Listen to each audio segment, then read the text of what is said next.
the US Congress and presidential elections. Voting, the people's chance to decide who they want to run their country and represent their interests. But how does it work in the United States of America? Across the pond, voting is quite different. Like the UK Parliament, the United States Congress has two houses, the House of Representatives and the Senate. Unlike the UK, there are public elections for both houses, and a third separate election is held to choose a president. In the US, the president is both the head of state and the head of government. In the UK, these roles are carried out separately by the monarch and the Prime Minister. The House of Representatives in the US Congress is designed to give a voice to the people of every local voting region of America. Members of the House of Representatives stand for re-election every 2 years. Each state is split into districts, and each district votes for one representative.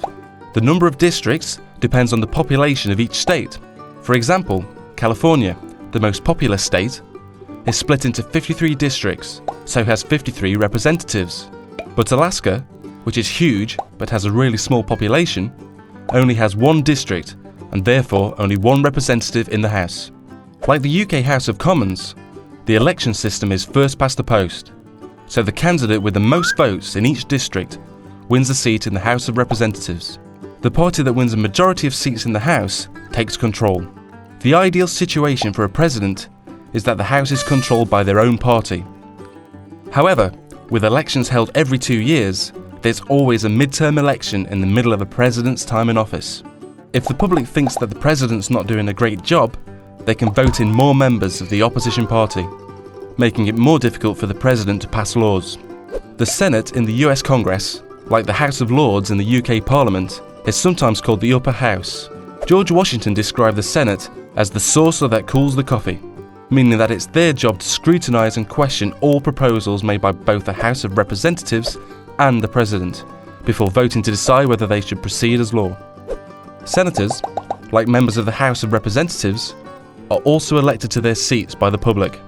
Senators serve 6-year terms, and elections are staggered, so every 2 years, a third of the senators run for re-election. Each state is represented by 2 senators, regardless of its population. And again, the first past the post voting system is used, so the candidate with the most votes wins. So how do Americans choose their leader? Well, presidential elections take place every 4 years. The 2 main parties, the Democrats and the Republicans, host big get-togethers where they choose their presidential candidate, the person they think will be the best leader for the nation. The winning candidate then chooses their vice presidential candidate, also known as their running mate, to help support the campaign.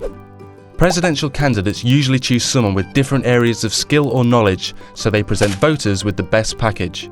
Together, they're known as a ticket. Presidential candidates from both parties then start out on massive election campaigns to gain as much voter support as possible. They travel across the country and hold great big campaign rallies where they set out their policies and their ideas for the whole country. These campaigns cost money, lots of it. So both candidates have large campaign teams who help raise the tens of millions of dollars needed to keep them afloat. When it comes to election day, the public go to the polls to vote for one presidential ticket. So far, so easy. However, the public don't vote directly for their choice of president. Instead, a system called the Electoral College is used. Each state is allocated a number of electors that will make the final choice.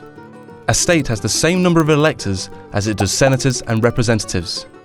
In most states, all the electors will vote for the presidential ticket which received the most support in the public vote. Finally, the presidential ticket with the most Electoral College votes becomes President and Vice President of the United States of America. So that's how things work in the US. A democracy like the UK, but on a much larger scale.